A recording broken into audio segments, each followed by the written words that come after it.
guys, welcome back to the channel. I'm Florian, good to see you. Hope you all guys doing fantastic. Guys, we need to talk about the Akaso V50 Pro action camera, which I bought a couple of weeks ago because I wanted a GoPro replacement in 2021, but I didn't want to spend £400 or more on an action camera or on a GoPro. And I found this one, a native 4K 30 frames per second action camera on Amazon, £400. And today I'm gonna give you my impression, what I think, how I got on, and if it's worth picking one up. Also guys, I would like to mention again that I'm not sponsored or anyone is paying me to do this video. Everything you see here is my personal opinion again, how I got on with the Akaso V50 Pro over the last couple of weeks.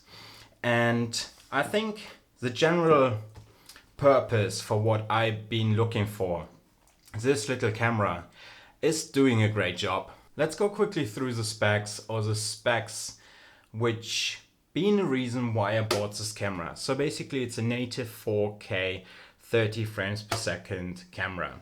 You can shoot 2.7K up to 30 frames per second, or you can shoot 60 frames per second in full HD or 1080.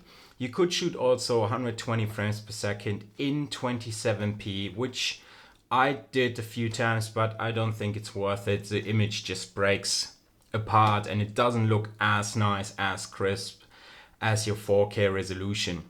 Which means, guys, yes, I appreciate we're uploading still in full HD, but there's a difference. If you see the 720p slow motion film video footage, it just doesn't look right. So I wouldn't recommend to shoot 720p slow motion with this little camera.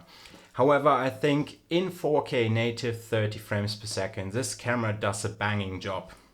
So let's have a quick look into the box, what we get, and then we talk through what I think, how I got on, and then you guys can decide if it's worth it getting one in 2021 as a replacement for a GoPro. Here's an action camera, here's a waterproof case, and here's the box. As we said already, a Akaso V50 Pro. Let's see what we get in a box. And you actually get quite a lot in a box as well. Let's start off with, you get 2 batteries, which is absolutely great. Like, a battery life is rated between an hour up to an hour 30 minutes, so it really depends on what sort of weather it is outside or how you use your camera. It depends on the battery life then as well. You get a charger, which is absolutely fantastic, a dual charger as well, so you can charge both of your batteries at the same time. And then here's basically the box, what comes in a box, and as you can see, guys, it is loads. So you got a lot of mounting options and straps. You even get one of those watches you could technically have on your wristband and then basically start recording a camera or take pictures with it. So you get a lot of different mounting options for your bicycle handle, a second case or second lid for your water case proof. So you get loads in this box, and quite frankly, £400, I don't think you can complain really. One great feature what I think they added is this little mounting option, or help your wrench to tighten up basically your gear to make it fit wherever you want to screw it or mount it onto. So as you could see, guys, you get a lot in a box, and for £100, and it's currently on Amazon deal, it got reduced from 150 quid down to 100 quid. I don't think you can go really wrong with it. And guys, again, I'm not sponsored, I just seen it earlier that it was reduced or on a deal right now on Amazon. The picture quality itself is around, or is 20 megapixel, and I think the image is looking very decent as long you got good light and it isn't too bright or too dark outside, and you get very decent images. What I realized is that the lens if you got it set to a wide angle shot, isn't really capable of close focusing.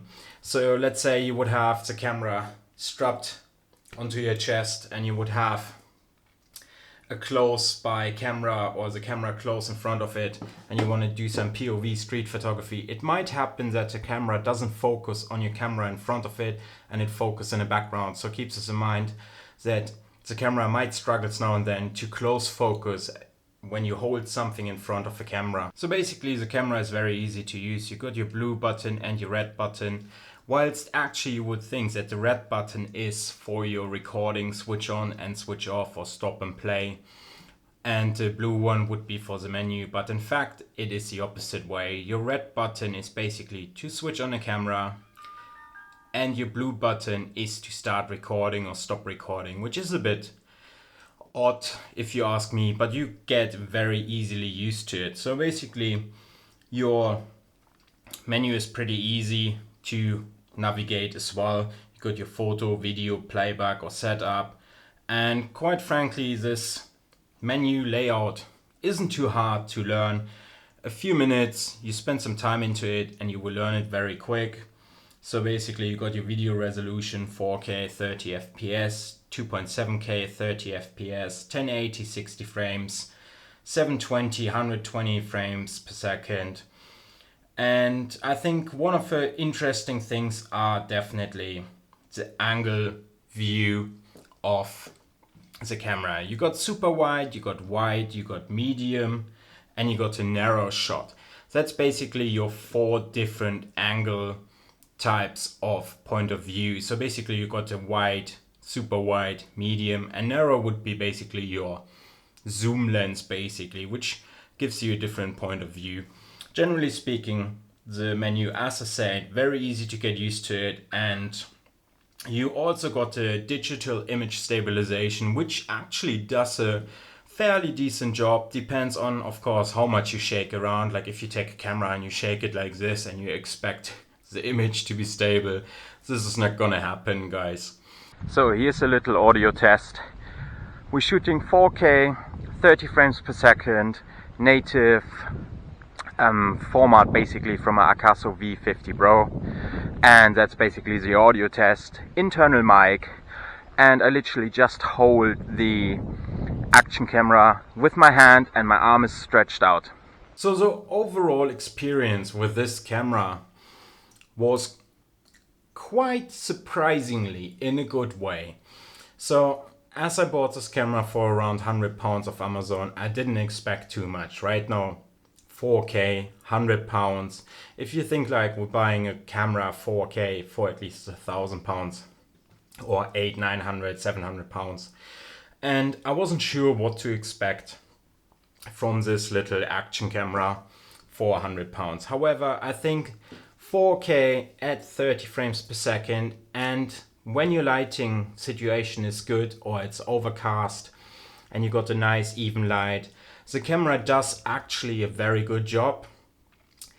I think it struggles a bit as soon you go to full HD 60 frames in 1080 or 720 in 1080. I do think that this camera struggles a bit, but for this, what I'm looking for, just to strap it on your chest, walk around a bit, do some street photography, give you guys a behind the scenes, this camera will deliver what I'm looking for now or in my current situation.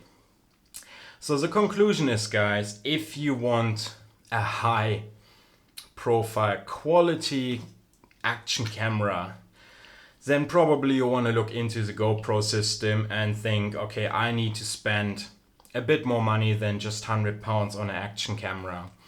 If you're looking like me for a replacement or for a cheaper option just for now and then to get some POV, behind the scenes footage, then this camera probably will deliver what you're looking for, as long as you don't expect too much and as long you don't change too much your frame rates, in my personal opinion.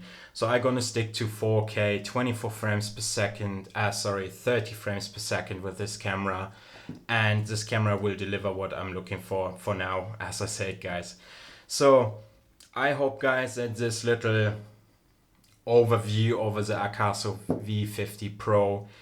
Gave you a good understanding of this camera, and perhaps you might want to pick one up on Amazon. I can leave a link down in the comments if you're interested.